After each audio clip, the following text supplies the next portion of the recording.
A lo largo de estos últimos audios venimos hablando acerca del tema del pecado y hemos visto la importancia de la Inmaculada Concepción con respecto a este tema, así como también hemos recordado el momento en el que Jesús se encuentra en la cruz y cómo Él comienza a rezar en ese momento, dejándonos también un testimonio de la manera en la que nosotros deberíamos también rezar.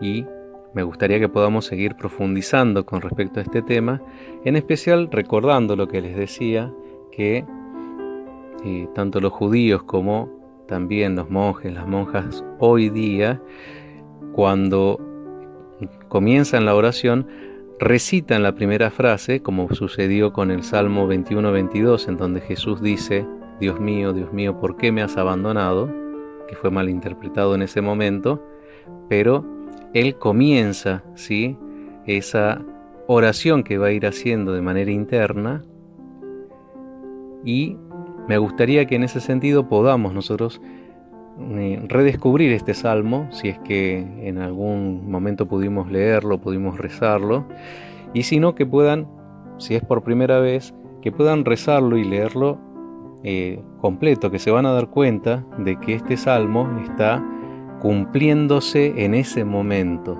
Jesús está viviendo lo mismo que está rezando. Es fundamental esto en cuanto a la oración del cristiano.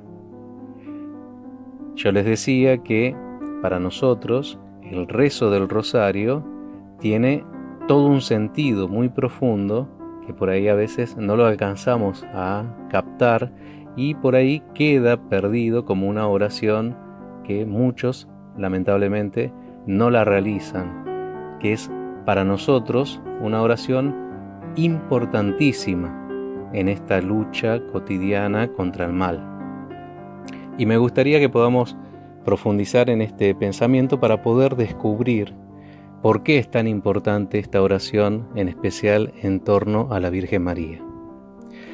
Si recuerdan, el libro de Génesis, en el momento en el que Dios castiga a la serpiente, ¿sí?, estoy hablando del Génesis capítulo 3, versículo 15, en ese momento Dios coloca lo que sería la rivalidad, ¿sí?, entre la mujer, su linaje, versus la serpiente, su linaje. Decíamos que está claro para nosotros que es Jesús el linaje que va a pisar la cabeza de la serpiente.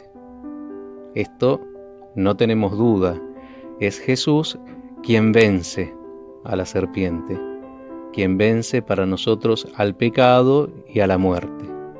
Esto lo tenemos súper claro, muy bien claro. Pero me gustaría que podamos dar una vuelta más sobre este texto para poder descubrir cómo aquí lo que hablábamos de la Virgen Eva se va a convertir en la Virgen María, cómo el plan de salvación a pesar del pecado va a iniciarse gracias a esta misericordia infinita de Dios y a su visión eterna, ¿sí?, con respecto a lo que va a pasar en la historia de la humanidad. En este sentido, fíjense que cuando Dios coloca esta enemistad, nosotros podríamos hoy preguntarnos por qué esta enemistad perduró a lo largo de la historia y si somos capaces de verla, de ver de qué manera perduró. Si prestamos atención, vamos a darnos cuenta de que el enemigo, el adversario, el demonio, ¿sí?, va a ser un enemigo eterno con respecto a la mujer, con respecto a la nueva Eva, con respecto a aquella que por medio de ella se va a poder pisar la cabeza de la serpiente. Y vuelvo a decir, recuerden que es Jesús quien va a pisar la cabeza de la serpiente, pero lo va a hacer por medio de ella, por medio de la madre, por medio de la nueva Eva. Y va a ser entonces la nueva Eva quien pisará la cabeza a partir de el mismo Jesús, de la misma fuerza de Jesús, del mismo poder que le da Dios a esta nueva Eva. Esto es muy importante para nosotros, que podamos tenerlo bien claro, para poder descubrir quizás o preguntarnos, tal vez, ¿por qué a lo largo de la historia la misma Virgen María resultó tan controvertida para tanta gente? Si nosotros prestamos atención, vamos a ver cómo ante distintas advocaciones de la Virgen, ¿sí?, hay reacciones muchas veces con una energía que no se comprende de por qué se aborrece tanto a la Virgen María. ¿Se preguntaron alguna vez esto? Tendríamos que recurrir a esto que les estoy diciendo. Esta enemistad va a ser una enemistad que va a ser continua a lo largo de la historia.